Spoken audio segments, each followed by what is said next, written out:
السلام علیکم ورحمۃ اللہ تعالی وبرکاتہ۔ بنی ہاشم میں ایک مشرک رکانہ نامی بڑا زبردست اور دلیر پہلوان تھا۔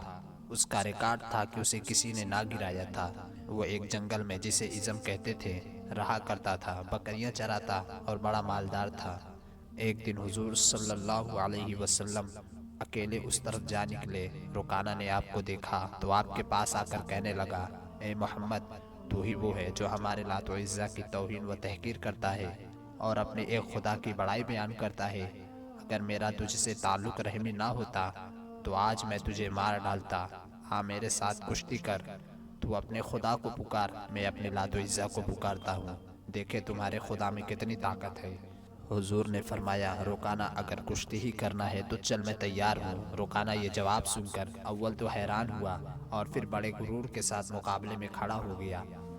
نبی اکرم صلی اللہ علیہ وسلم نے پہلی ہی جھپٹ میں اسے گرا لیا اور اس کے سینے پر چڑھ گئے، اور رکانہ زندگی میں پہلی مرتبہ گر کر بڑا شرمندہ بھی ہوا اور حیران بھی ہوا اور بولا، اے محمد، میرے سینے سے اٹھ کھڑا ہو، میرے لات و عزہ نے میری طرف دھیان نہیں کیا، ایک بار اور موقع دو اور دوسری مرتبہ کشتی لڑیں۔ حضور سینے سے اٹھ کھڑے ہوئے اور دوبارہ کشتی کے لیے رکانہ بھی اٹھا۔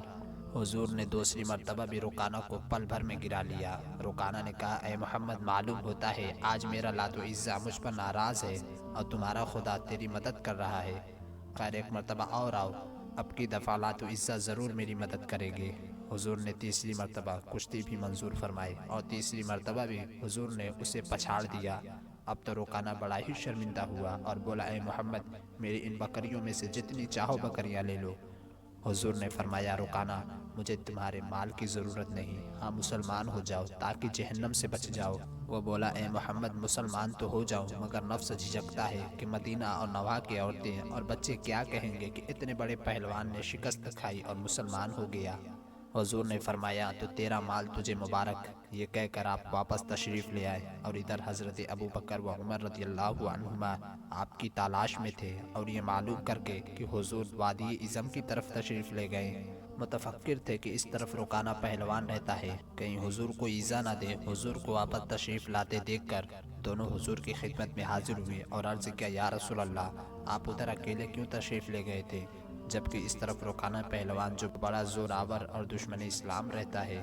حضور یہ سن کر مسکرائے اور فرمایا، جب میرا اللہ ہر وقت میرے ساتھ ہے پھر کسی رکانہ کی کیا پرواہ؟ لو، اس رکانہ کی پہلوانی کا قصہ سنو۔ چنانچہ حضور نے سارا قصہ سنایا۔ صدیق و فاروق سن سن کر خوش ہونے لگے اور عرض کیا، حضور، وہ تو ایسا پہلوان تھا کہ آج تک اسے کسی نے گرایا ہی نہ تھا، اسے گرانا اللہ کے رسول ہی کا کام ہے۔ بے شک میرے آقا صلی اللہ علیہ وسلم ہر فضل و کمال کے منبع و مخزن ہے، اور دنیا کی کوئی طاقت حضور صلی اللہ علیہ وسلم کے مقابلے میں نہیں ٹھہر سکتی، اور مخالفین کے دل بھی حضور کے فضل و کمال کو جانتے ہیں لیکن دنیا کی عار سے اس کا اقرار نہیں کرتے۔ مکہ معظمہ میں ایک کافر ولید نامی رہتا تھا۔ اس کا ایک سونے کا بت تھا جسے وہ پوجا کرتا تھا۔ ایک دن اس بت میں حرکت پیدا ہوئی اور وہ بولنے لگا۔ اس بت نے کہا، لوگو، محمد اللہ کا رسول نہیں، اس کی ہرگز تصدیق نہ کرنا۔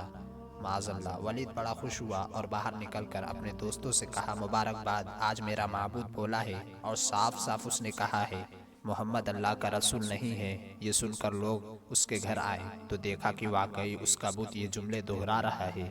وہ لوگ بھی بہت خوش ہوئے اور دوسرے دن ایک عام اعلان کے ذریعے ولید کے گھر میں ایک بہت بڑا اجتماع ہو گیا تاکہ اس دن بھی وہ لوگ بت کے منہ سے وہی جملہ سنیں۔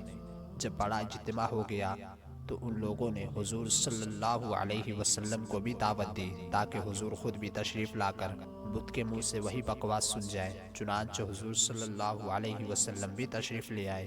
جب پیارے آقا صلی اللہ علیہ وسلم تشریف لے آئے تو بت بول اٹھا، اے مکہ والو، خوب جان لو کہ محمد اللہ کے سچے رسول ہیں، ان کا ہر ارشاد سچا ہے، ان کا دین برحق ہے، تم اور تمہارے بت جھوٹے، گمراہ اور گمراہ کرنے والے ہیں۔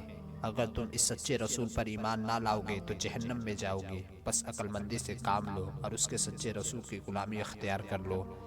بت کا یہ بات سن کر ولید بڑا گھبرایا اور اپنے معبود کو پکڑ کر زمین پر دے مارا اور اس کے ٹکڑے ٹکڑے کر دیے۔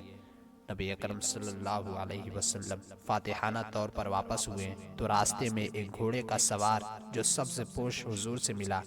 اس کے ہاتھ میں تلوار تھی جس سے خون بہہ رہا تھا۔ نبی اکرم صلی اللہ علیہ وسلم نے فرمایا تم کون ہو؟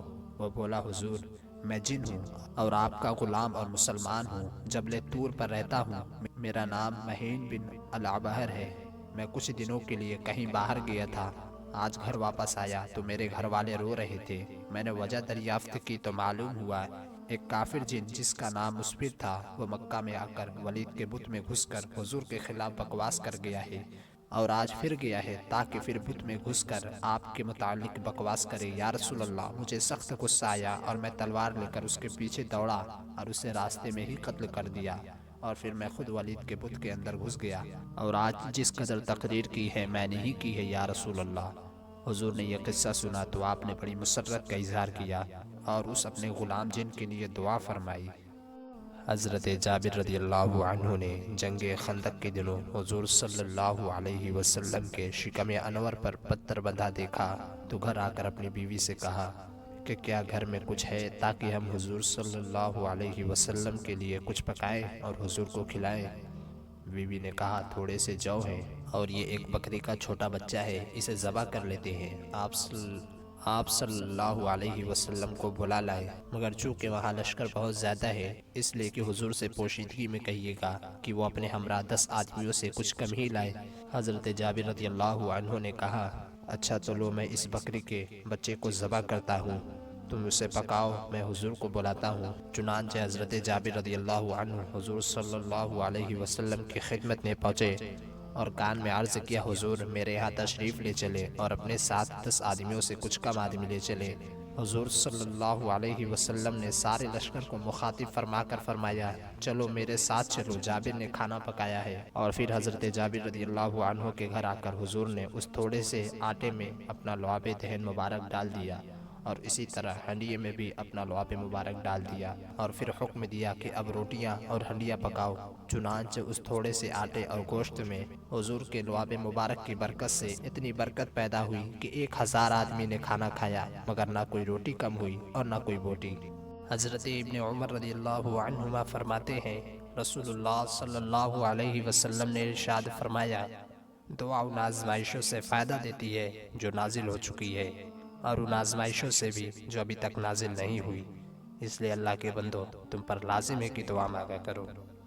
حضرت ابو سعید خدری رضی اللہ عنہ سے روایت ہے نبی اکرم صلی اللہ علیہ وسلم نے ارشاد فرمایا کوئی مسلمان جب اللہ سے دعا کرتا ہے اس میں گناہ اور قطع رحمی کی طلب نہ ہو تو اللہ تعالیٰ اس کے 3 فائدے میں سے ایک ضرور دیتا ہے۔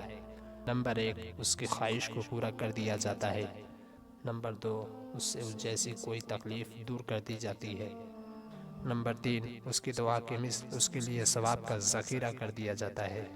حضرت ابو ہریرہ رضی اللہ عنہ فرماتے ہیں نبی اکرم صلی اللہ علیہ وسلم نے ارشاد فرمایا قبولیت کا یقین رکھ کر اللہ تعالیٰ سے دعا مانگا کرو اور جان لو کہ اللہ تعالیٰ ایسے شخص کی دعا قبول نہیں کرتا جو بے توجہی سے دعا مانگتا ہے۔ حضرت جابر رضی اللہ عنہ فرماتے ہیں رسول اللہ صلی اللہ علیہ وسلم نے ارشاد فرمایا جس نے سبحان اللہ العظیم کہا اس کے لیے جنت میں ایک درخت لگا دیا جاتا ہے۔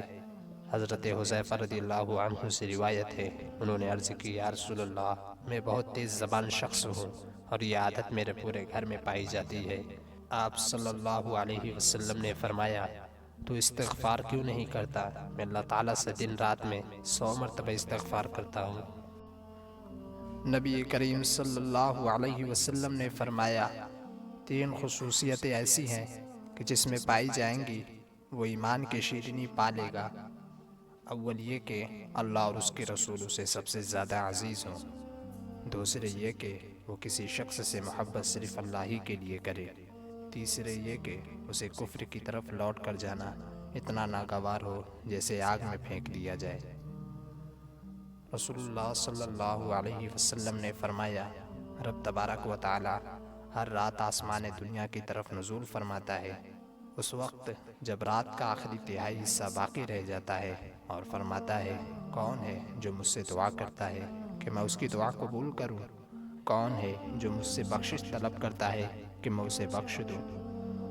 جب کوئی بندہ خوف الہی سے کانپتا ہے تو اس کے گناہ اس کے بدن سے ایسے جھڑ جاتے ہیں جیسے درختوں کو ہلانے سے اس کے پتے جھڑ جاتے ہیں۔ ساری امت جنت میں جائیں گی سوائے ان کے جنہوں نے انکار کیا۔ صحابہ نے عرض کیا یا رسول اللہ، انکار کون کرے گا؟ فرمایا کہ جو میری اطاعت کرے گا وہ جنت میں داخل ہوگا، اور جو میری نافرمانی کرے گا اس نے انکار کیا۔